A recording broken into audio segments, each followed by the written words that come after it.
pauta da nossa reunião, a arte de resistir a tempos difíceis. Esse tema ele surgiu para mim quando eu estava fazendo algumas pesquisas relacionadas àquela série que eu gravei para a TV Poços. Não sei se vocês tiveram a oportunidade de ver, de acompanhar. Foi a série Cresça na Crise, onde nós trabalhamos princípios voltados aí para pequenos negócios, né? E a gente sabe que resistir a tempos difíceis é quase que uma arte do brasileiro, né? Porque sempre, né? Não é raro para a gente esse desafio de estar ali enfrentando situações difíceis. O grande segredo, se é que a gente pode chamar assim, é saber adotar ou tomar uma postura de observador externo da circunstância, né? Mas vamos falando um pouquinho mais sobre isso ao longo do nosso papo. Quando a gente fala da arte de resistir a tempos difíceis, a gente está falando de uma coisa chamada resiliência. Então, o tema central, a linha central, a qualidade central desse nosso trabalho de hoje é a chamada resiliência. A resiliência é esta arte, Grace, de resistir a tempos difíceis. Eu me lembro que em 2012, quando eu fui fazer uma palestra lá no Inatel, na 8ª semana do empreendedor do Inatel, eles fizeram uma pesquisa, né, com alguns empresários ali da região que estavam, né, começando pequenos negócios e tinham ali uma história de empreendedorismo. E aí entrevistaram lá um sujeito e ele disse assim, olha, persistência, para mim, é a arte de resistir à vontade de desistir.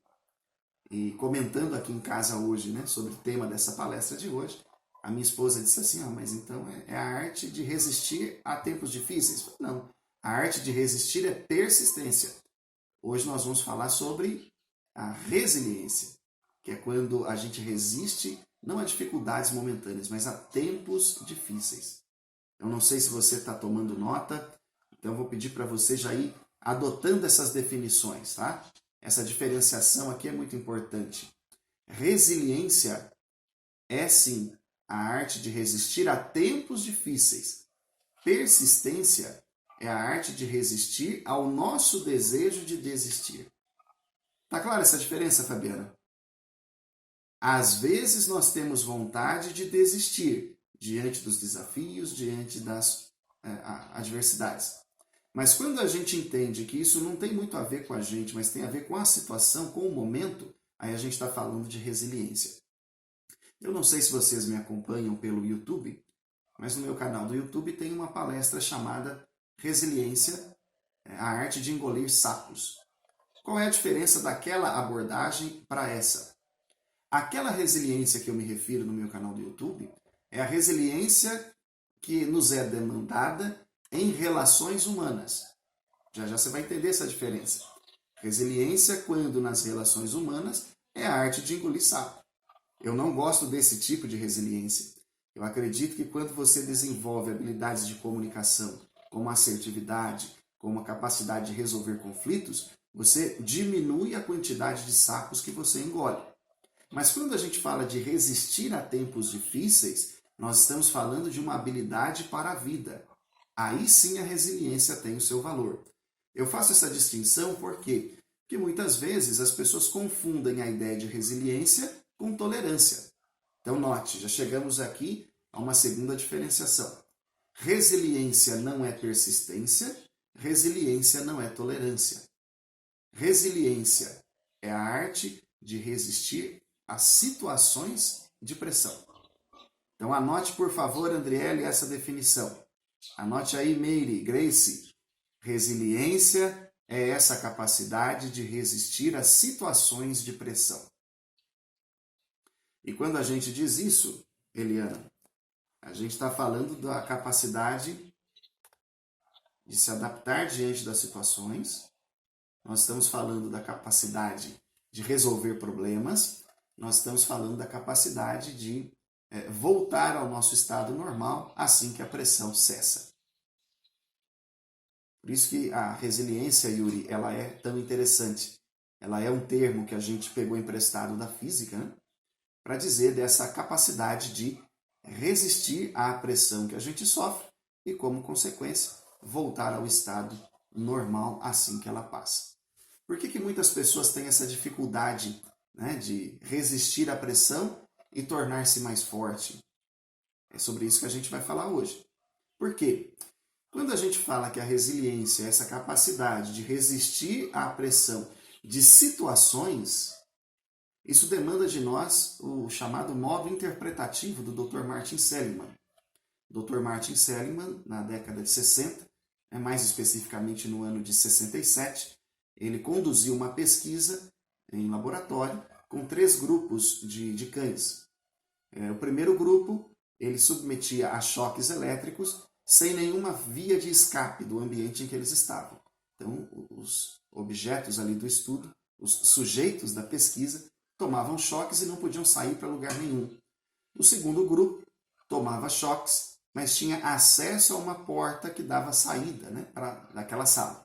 Então, em determinado momento, o sujeito da pesquisa descobria que ele estava ali tomando choque de bobeira, saía da sala. E o terceiro grupo de controle, não tomava choque nenhum, então ele simplesmente era observado. Aquele primeiro grupo, que o Dr. Martin Seligman submeteu a choques elétricos sem possibilidade de sair ou de fazer algo para evitar aquilo, desenvolveu o que ficou conhecido na psicologia como fatalismo adquirido.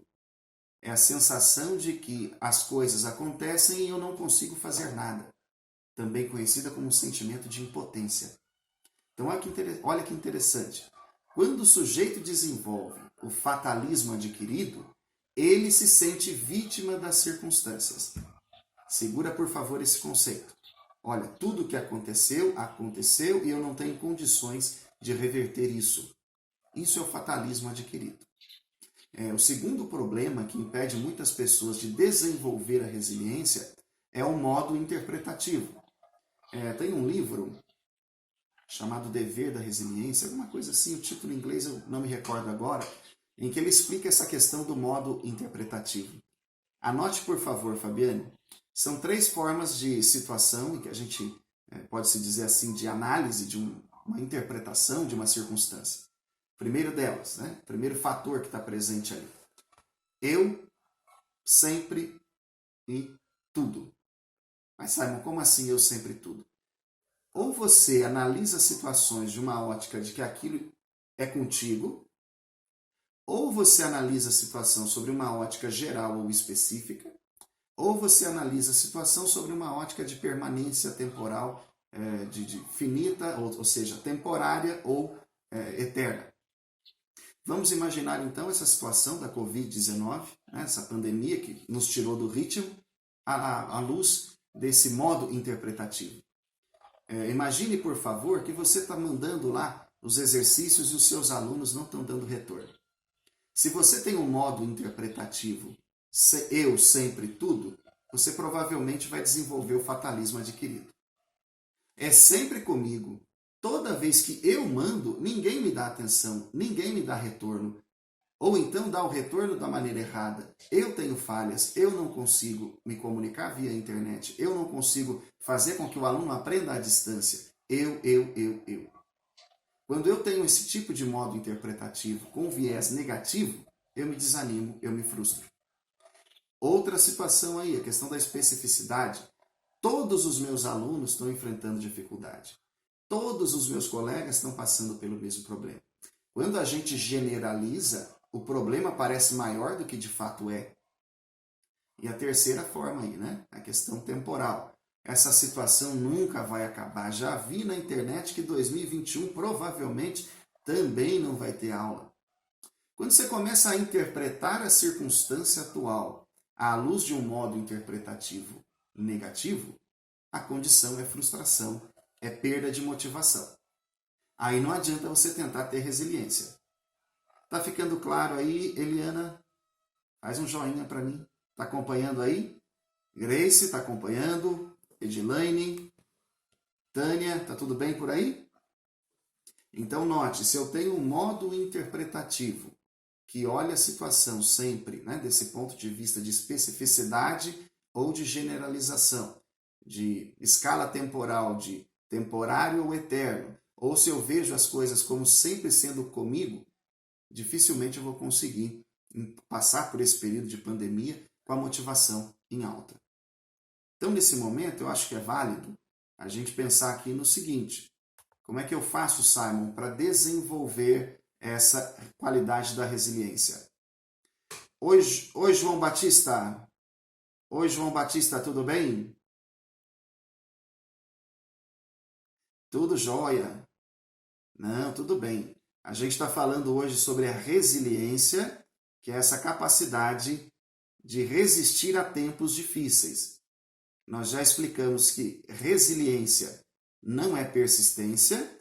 A persistência sempre tem um objetivo concreto que você está enfrentando, enquanto que a resiliência tem mais a ver com uma situação, tá certo? Já falamos que resiliência não é tolerância. Quando a gente fala de resiliência como tolerância, a gente está falando de engolir sapo, tá certo? Então nós estamos falando aqui dessa capacidade de suportar as pressões da vida e ao longo do tempo ir retomando o ritmo normal. Já expliquei aqui para os colegas o seguinte: a resiliência ela é um problema para muitos, porque muitos, infelizmente, desenvolveram o fatalismo adquirido. É aquele sentimento de vítima e de impotência diante da situação. E também é um desafio para muitos a resiliência, por quê? Porque às vezes temos um modo interpretativo, aqui estou usando um termo técnico do Dr. Martin Seligman, o modo interpretativo pessimista, negativo diante da situação. Ok? Tá atualizado aí, João? Faz um joinha para mim aí.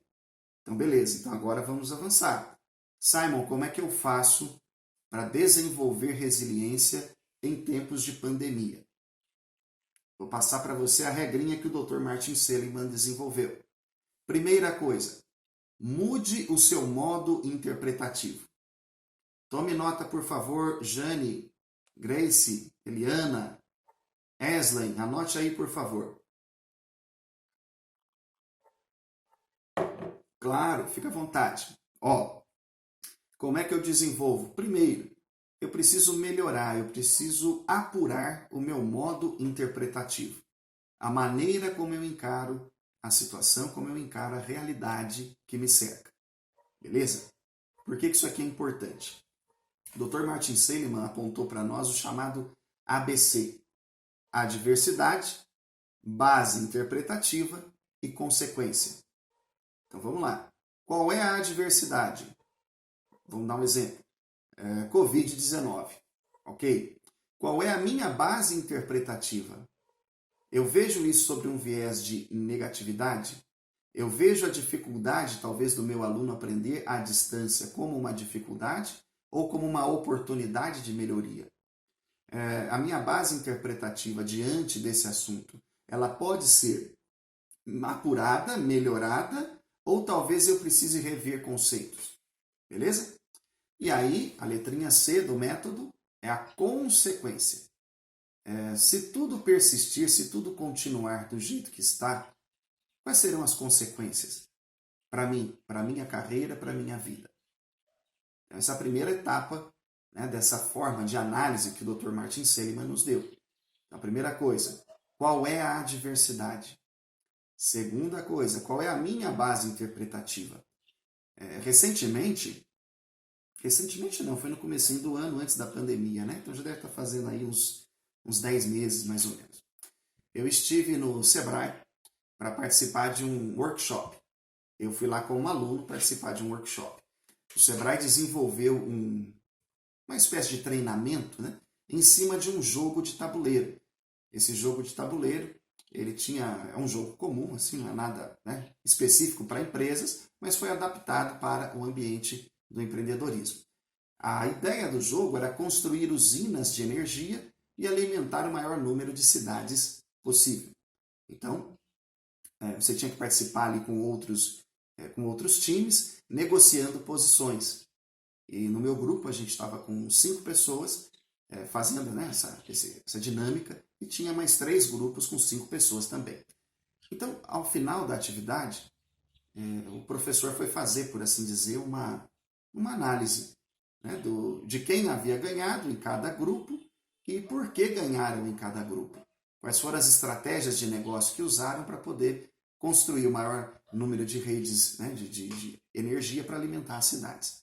E aí ele começou a fazer alguns apontamentos. E ao longo da explanação dele, eu fui percebendo uma coisa. Eu joguei aquele jogo da mesma forma que eu levo a minha vida. E aí caiu bem claro para mim, Fabiana, o seguinte: os defeitos que eu apresentei no jogo são os meus defeitos como empresário.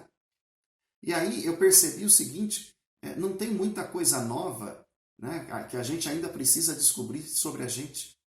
Quando a gente começa a se questionar qual é a nossa base interpretativa, a gente vai descobrindo que ao longo da nossa história nós fomos recebendo aqueles feedbacks. O mundo foi dizendo para a gente como é que era que a gente tinha que fazer, só que de formas diferentes. Às vezes é um professor, às vezes é um livro que você lê, às vezes é um parente, né, um familiar que te dá aquele toque. Olha, para com isso, começa a fazer tal coisa. Ou então, puxa, que legal, por que você não melhora isso? Por que você não avança nisso?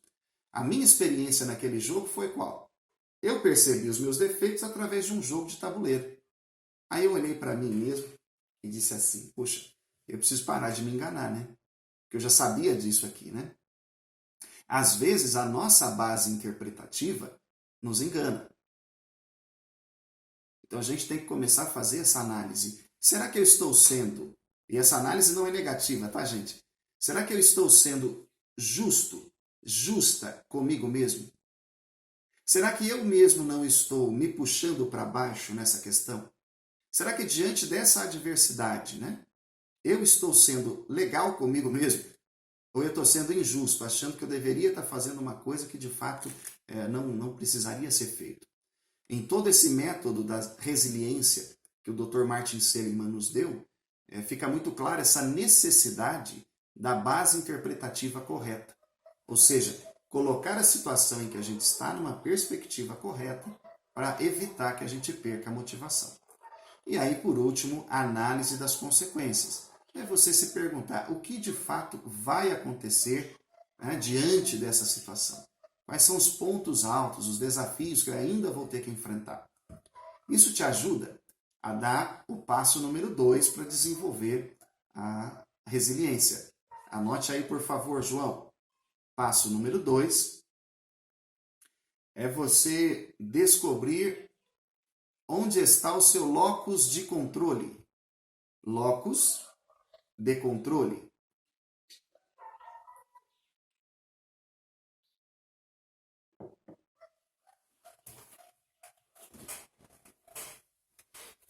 Simon, o que é locus de controle? Locus de controle é de onde vem a sua motivação. De onde vem a sua energia.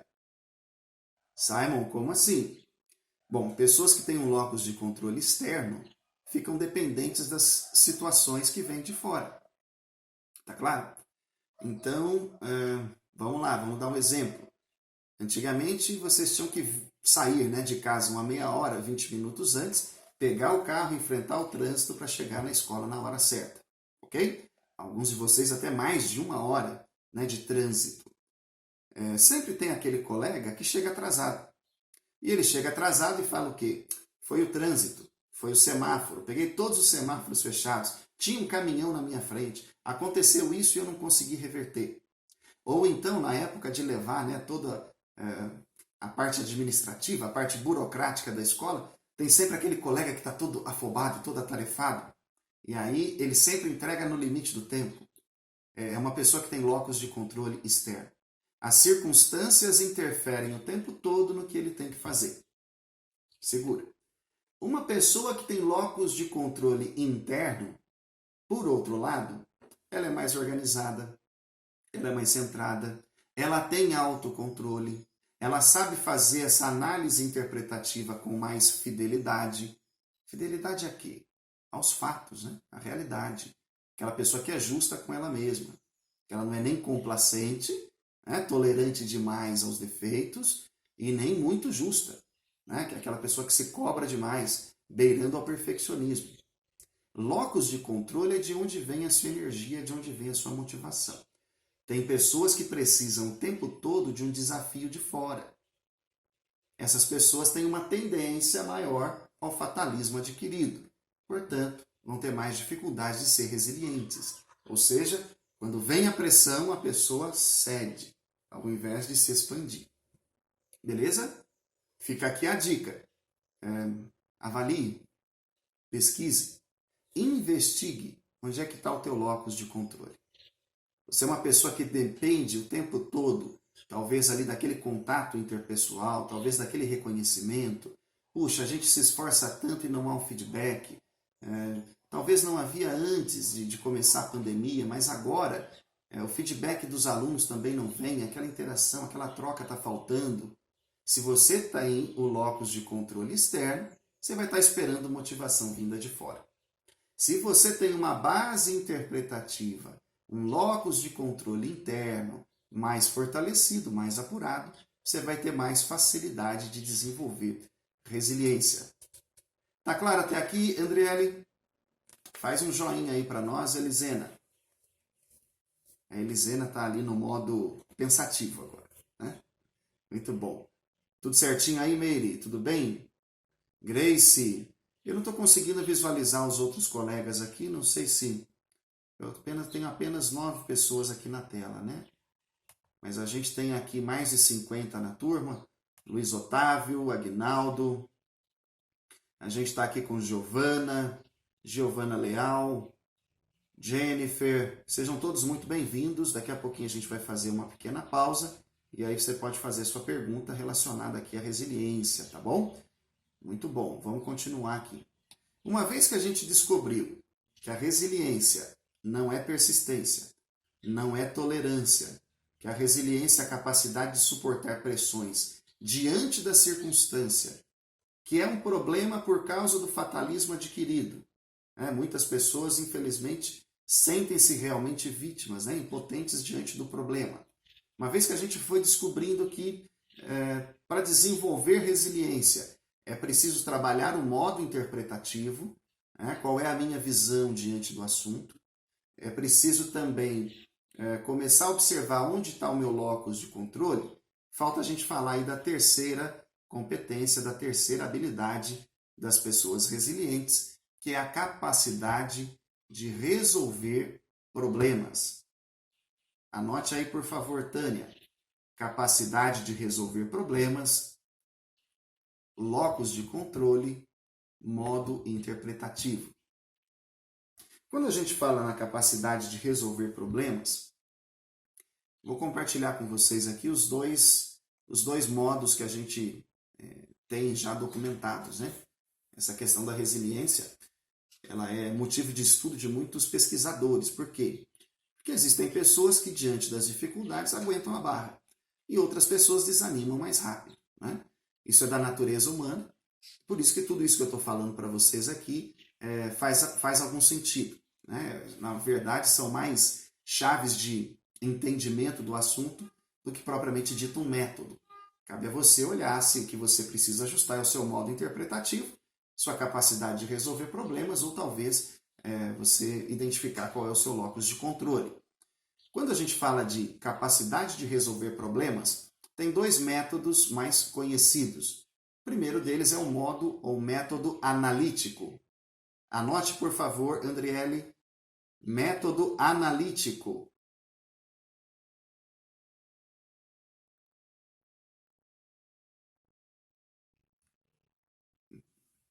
Quem está digitando aí? Pronto. O método analítico é quando você vai olhar para a circunstância, para a adversidade, para o problema, e você vai fazer algumas perguntas. Muitos conhecem esse método analítico como método socrático. Então você vai se perguntar assim, João, qual é o problema? Segunda pergunta, quais são as possíveis causas desse problema? Terceira pergunta, quais são as possíveis soluções para esse problema? E por último, na minha opinião, qual é a melhor solução para esse problema? Entendeu? Isso por si só já vai te dar mais clareza diante da situação, problema que você está enfrentando, diante da circunstância. Isso por si só vai te dar aí objetividade, certo? Às vezes o problema não é um grande problema, é uma questão de pequenos ajustes. Então, por isso que é importante fazer essa avaliação. Bom, mas espera aí, se o problema é esse e as soluções podem ser essas, eu vou testar essas soluções. E ao testar essas soluções, você vai ter aí um balanço. Realmente, isso aqui deu certo, mas acho que pode ser feito melhor. É assim que você vai ajustando, né, a sua ação diante de um problema. O segundo modo de resolução de problemas que a gente pode trazer aqui é o método criativo. O método criativo, ele sempre tem como base três coisas. Anote, por favor, Tânia. Anote aí, Meire. Primeiro, curiosidade.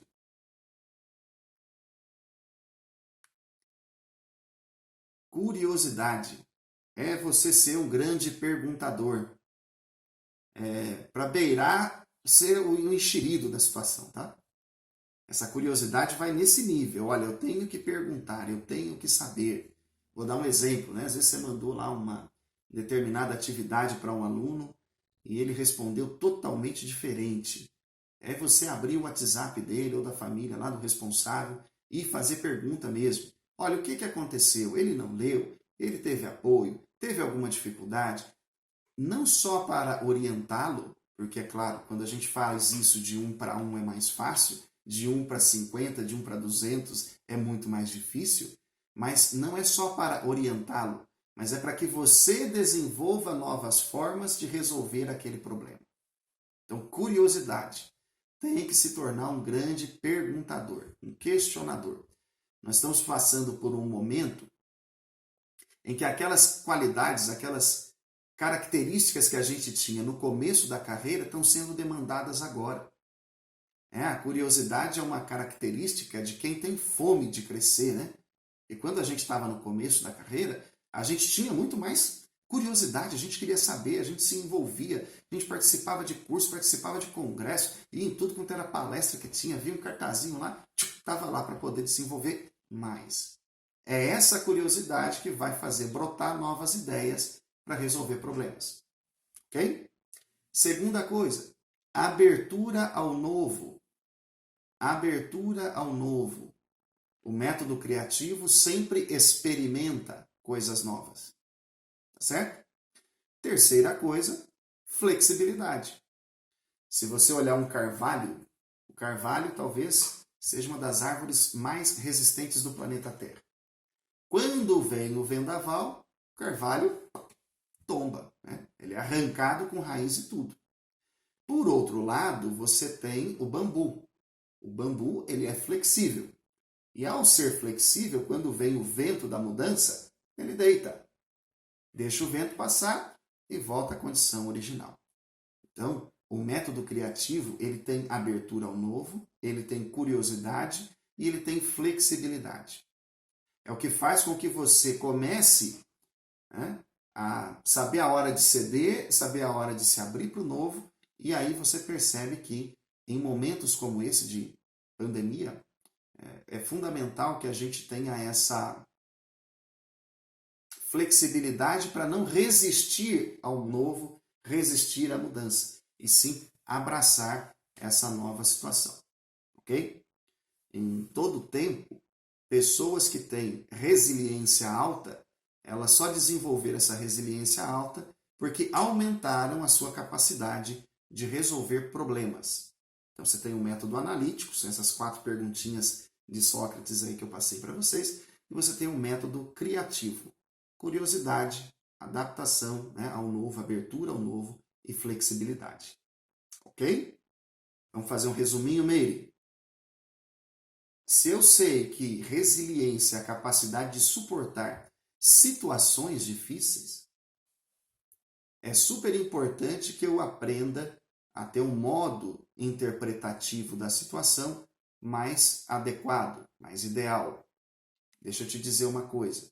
Nem sempre as coisas têm a ver direto com você. Nem sempre as coisas vão ser assim para sempre. E nem sempre as coisas vão ser específicas ou gerais. Então, essa é a base para você conduzir o seu modo interpretativo aí. Locus de controle é externo, eu estou sempre esperando uma situação de fora para depois reagir, ou eu tenho um locus de controle interno? Eu ajo diante das circunstâncias. A terceira coisa, como é a minha capacidade de resolver problemas, de resolver situações que a vida me apresenta? Às vezes você é até justa consigo mesmo, você tem uma visão equilibrada sobre si mesmo, às vezes você consegue interpretar a situação do jeito certo, mas não tem essa habilidade de resolução de problemas que é fundamental nos dias de hoje. Tá bom? Pois bem, eu já falei bastante, falei 30 minutos, né, Fabiana?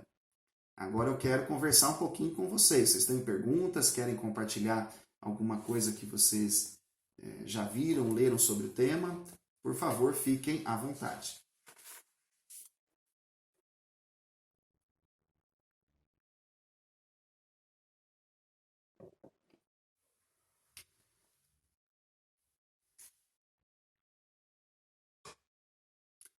Vamos ver.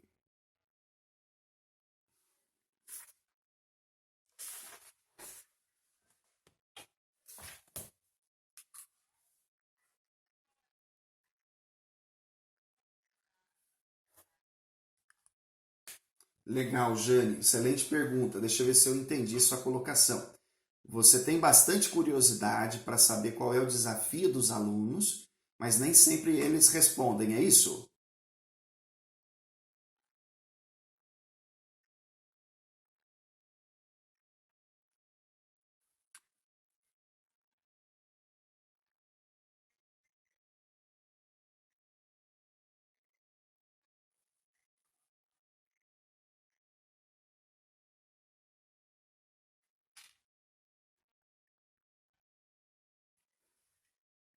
Entendi, entendi,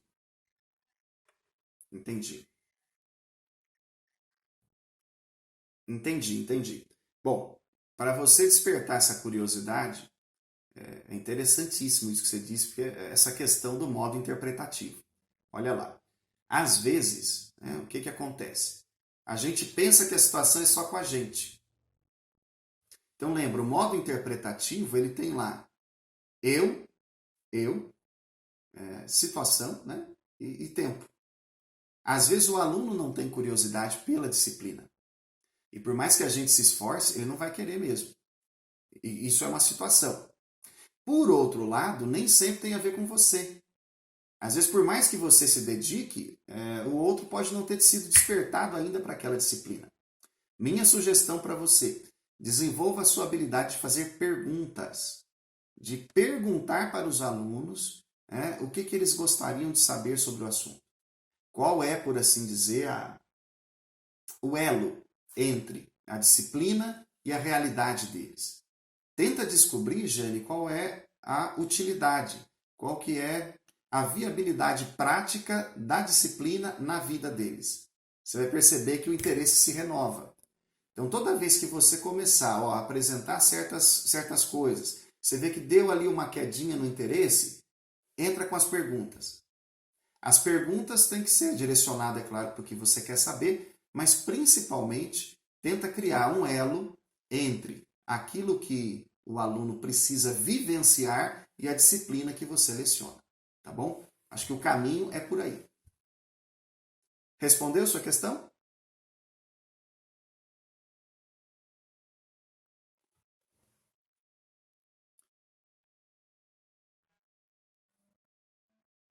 Isso, ó, o que eles gostariam de desenvolver, de aprender relacionado àquela disciplina? Eu que agradeço a pergunta, a participação. Quem mais? Quem mais? Tem alguém mandando pergunta no chat? Você consegue ver, Fabiana? Deixa eu tentar abrir aqui. Ok, ok. Legal. Alguma pergunta pelo vídeo? Ingrid. Ah, Jane, fica à vontade, por favor.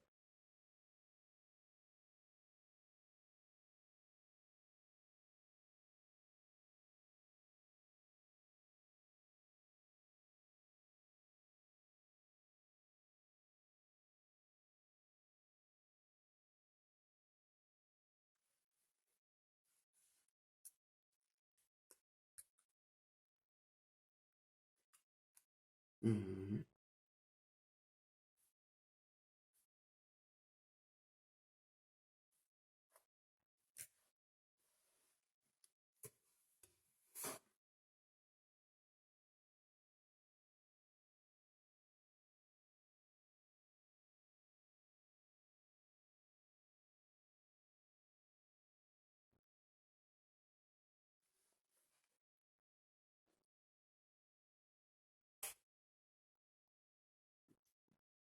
Foi sim. Existem situações que fogem do nosso controle e desafiam a nossa resiliência. O que é que eu faço? É isso? Perfeito. Então vamos lá. Imagina, eu que agradeço, gente. Vocês já provavelmente ouviram falar da filosofia estoica, né? Você tem grandes nomes lá, Epicteto, Marco Aurélio, Sêneca. O que é um princípio que os estoicos sempre ensinaram, né? Cada vez mais o mundo está se tornando mais estoico, né? Com essa necessidade estoica. Existem coisas, Jane, que estão sob nosso controle e existem coisas que não estão. A gente tem que concentrar a nossa energia naquilo que está sob o nosso controle. Então, diante de uma determinada situação, é perguntar-se mesmo: qual é o nível de controle que eu tenho em relação a esse resultado? Se a gente percebe que não tem controle, não deve ser motivo de preocupação. Por incrível que pareça, a resposta é simples assim. Simon, mas aí o que eu vou fazer? Eu vou largar tudo? Não vou me preocupar mais? É exatamente isso. Porque senão, Gênio, o que acontece? Você vai dedicar uma energia, você vai, você vai dedicar uma energia, você vai dedicar uma energia numa coisa que você não tem domínio nenhum,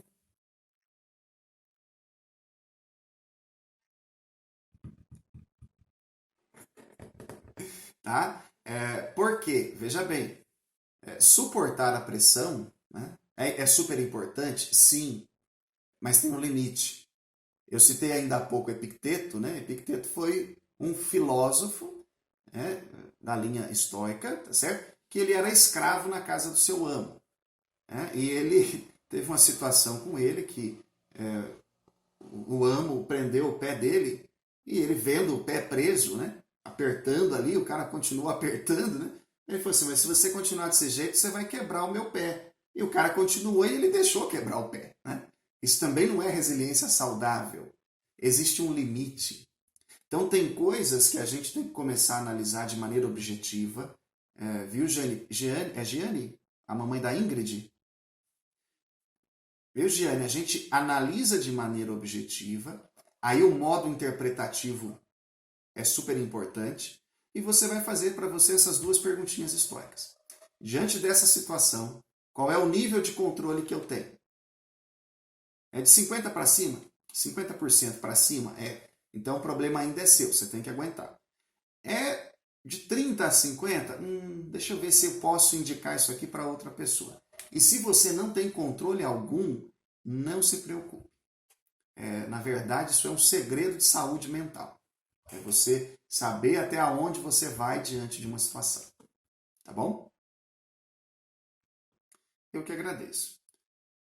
Vamos lá, né? O assunto é bom, né? Questão Covid-19. Está na nossa mão? Não. Está na mão da classe médica? Não. Está na mão de governantes? Não.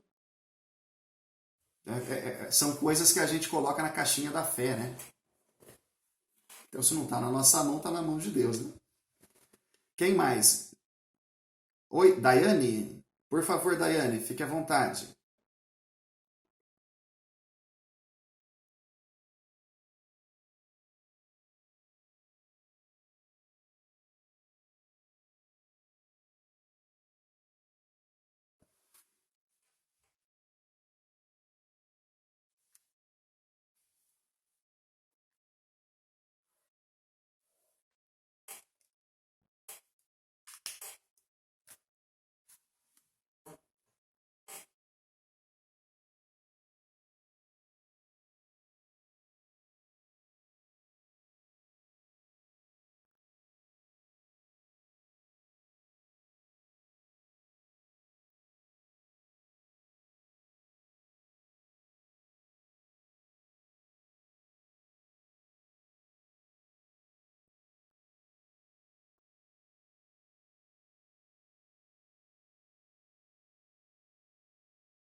Sim. Ruim, é?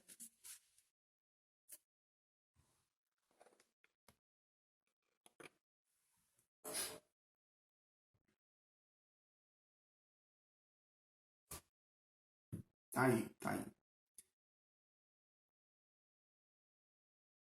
Ah, legal. Obrigado, Daiane, obrigado. Olha que interessante, né? Essa questão da personalização. Nem tudo tem a ver com a gente, viu, gente? Tem um livro que eu vou indicar para vocês.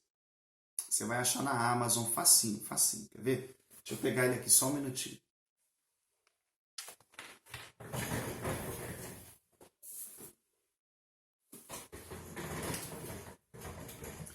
Voltei.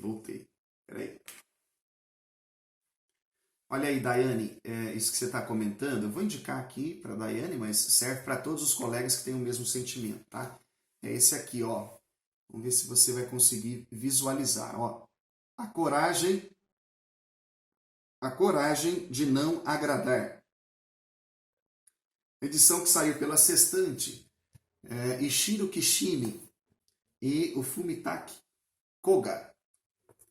Na verdade, são dois estudiosos da psicologia individual do Alfred Adler, e um deles, se eu não estou enganado, o Fumitake Koga, é um filósofo japonês.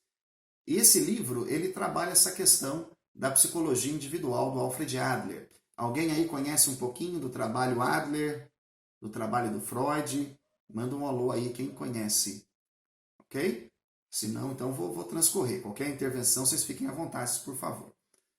Alfred Adler, ele foi uma espécie de colega de pesquisa de Freud. Ele nunca foi um aluno do Freud, mas um colega de pesquisa. Freud tinha uma linha, né, que ele chamou de psicanálise, e o Alfred Adler desenvolveu a chamada psicologia individual. E isso que você disse, Daiane, tem muito a ver com essa psicologia individual do Adler, que é uma psicologia de responsabilização. Ok? Ele usa o seguinte termo: quais são as tarefas da vida? Quais são as tarefas da vida que cabem a você?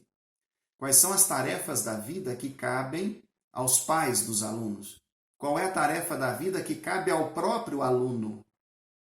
Quando a gente começa a fazer essa cisão, essa separação entre as minhas tarefas de vida e as tarefas de vida do outro, a gente consegue essa harmonia. A gente para de se sentir responsável por tudo, a gente assume uma posição de humano, né? Que nem sempre a gente tem superpoderes para resolver tudo, e a gente passa então a olhar as coisas com mais objetividade. Deixa eu falar uma coisa para vocês que pode ser que doa um pouquinho no ouvido, mas interesse pelo saber é tarefa do aluno. Entendeu? Preparar uma boa aula, esforçar-se, adaptar-se ao meio em que a gente está é tarefa nossa. Mas quem não quer, gente, não adianta. Né? Hoje de manhã eu fiz uma palestra para um grupo de 8 pessoas. Eram 8 advogados dentro do escritório e a gente precisava bater um papo sobre umas coisinhas lá. E aí nessa palestra que eu fiz com eles, eu usei o seguinte exemplo. Se você tentar segurar uma barra de ferro na superfície da piscina, o que acontece, João? A barra vai cair. Uma hora teu braço cansa. Porque a estrutura do ferro dentro d'água é para afundar. A estrutura de uma bola de ar, por exemplo, já é diferente. Não é isso? Já é diferente. Se você tentar segurar uma bola cheia de ar no fundo da piscina, uma hora você perde o fôlego, seu braço cansa, a bola sobe. Que a estrutura da bola cheia de ar dentro d'água é para subir. Existem pessoas que têm uma estrutura de barra de ferro. Você pode fazer a força que for, viu, Daiane? Você não vai conseguir chegar lá. A pessoa vai descer. Tem outras pessoas que têm uma estrutura mental de bola cheia de ar no fundo d'água. Independente de Covid, independente de dificuldade, a pessoa sobe. Por quê? Porque é o interesse. A gente tem que saber fazer essa mescla, tá? E eu fico com essa sugestão de vocês pegarem esse livro, A Coragem de Não Agradar, e dar uma examinada nele, porque é realmente uma fonte de saúde mental aí, tá bom? Outro livro que eu havia separado já para indicar para vocês é este daqui. O Poder da Resiliência, que já é o papel, vamos dizer assim, da neurociência, né, mostrando para a gente como desenvolver essa habilidade de maneira prática, tá bom? A Coragem de Não Agradar é uma aplicação da psicologia individual do Alfred Adler, que é essa psicologia da responsabilização, e o Poder da Resiliência é a visão aí da neurociência a respeito dessa qualidade tão demandada nos dias de hoje, tá bom? Alguém mais tem alguma questão que queira compartilhar com a gente?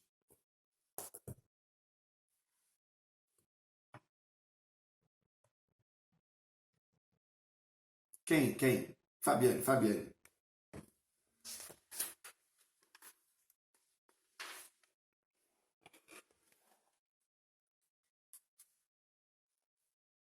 Organização e planejamento, se eles contribuem para que a gente seja mais resiliente? Legal.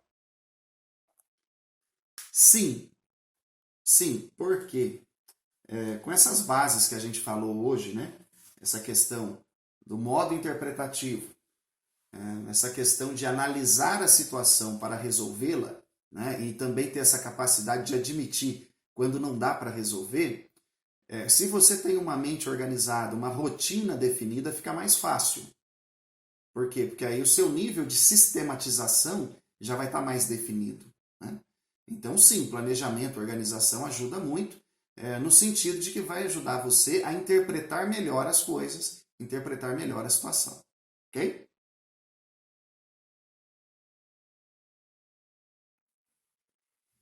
Eu que agradeço. Muito bem, muito bem. Alguém mais tem algum comentário, alguma questão que queira trabalhar com a gente, que queira compartilhar? Viviane, por favor, fique à vontade.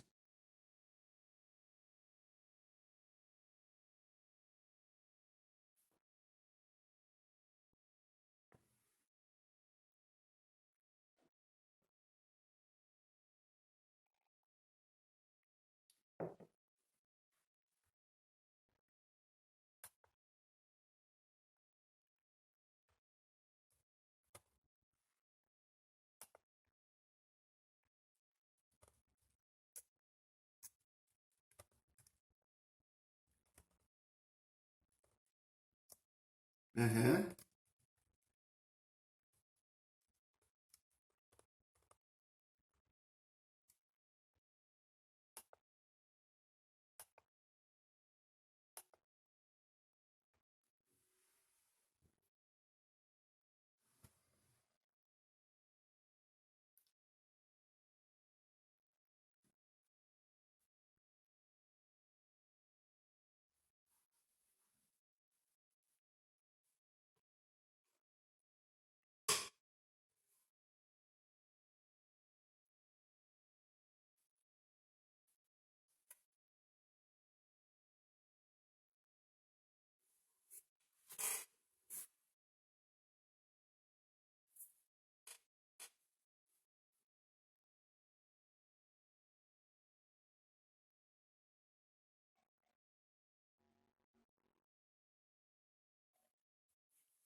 Sim.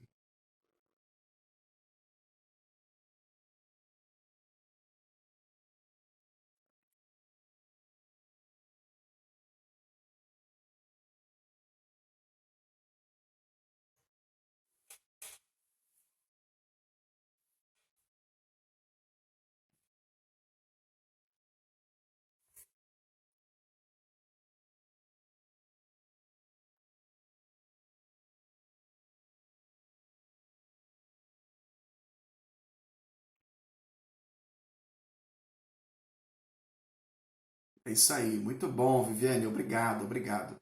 É isso que você comentou, é muito interessante, né? É uma mudança não só no nosso modus operandi, na nossa forma de trabalhar, certo? É uma mudança também na visão que a gente tem do nosso papel. Você pode muitas vezes falar, né, dar a aula mais top, falar tudo, e naquele dia a pessoa não tá legal, não tá pronta para aquilo. Isso acontece muito, né? Eu costumo brincar que toda atividade de ensino é uma atividade de semeadura, você está lançando semente, você não sabe qual solo em que ela vai dar fruto, certo? Então, quando eu digo que há uma mudança na visão do papel do professor, é nesse sentido também. Existe uma necessidade de responsabilização do outro pela vida que ele quer. É claro, né? Numa turma de 100, 5% que vão realmente dar fruto, eu acho pouco, tá? Eu acho que dá mais que 20%, que 5%. Eu diria aí que 80% vai dar fruto. Os outros 20% vão demorar um pouquinho mais para o solo ficar pronto, para aquela semente brotar. Às vezes isso só brota depois de 10, 15 anos. Aí a gente vai encontrar o aluno lá na frente. Ô fulano, e aí? Opa, tudo bem, professor? Ó, hoje eu estou nessa condição. Então é muito importante a gente não colocar, né, nas nossas costas uma responsabilidade que é do aluno ante a vida que ele quer tomar, a vida que ele quer seguir, tá bom? Fiquei muito contente aí também com o seu comentário, viu? Eu agradeço, Viviane. Muito bom. Vai sim. Vai sim. O tempo vai mostrar, né?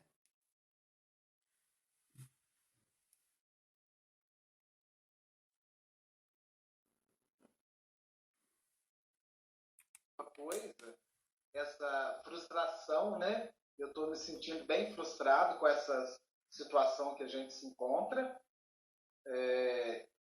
A gente deposita muita expectativa nos alunos e as nossas expectativas não correspondem às deles, porque às vezes a gente quer uma coisa para eles, mas não é o que eles querem, né? O Sim. foco deles é outra coisa.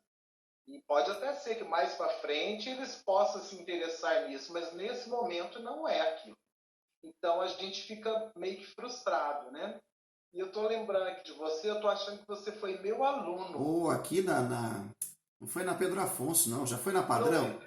Foi o Simon, lembrei de Isso, você. professor de biologia, o único que me fez entender alguma coisa.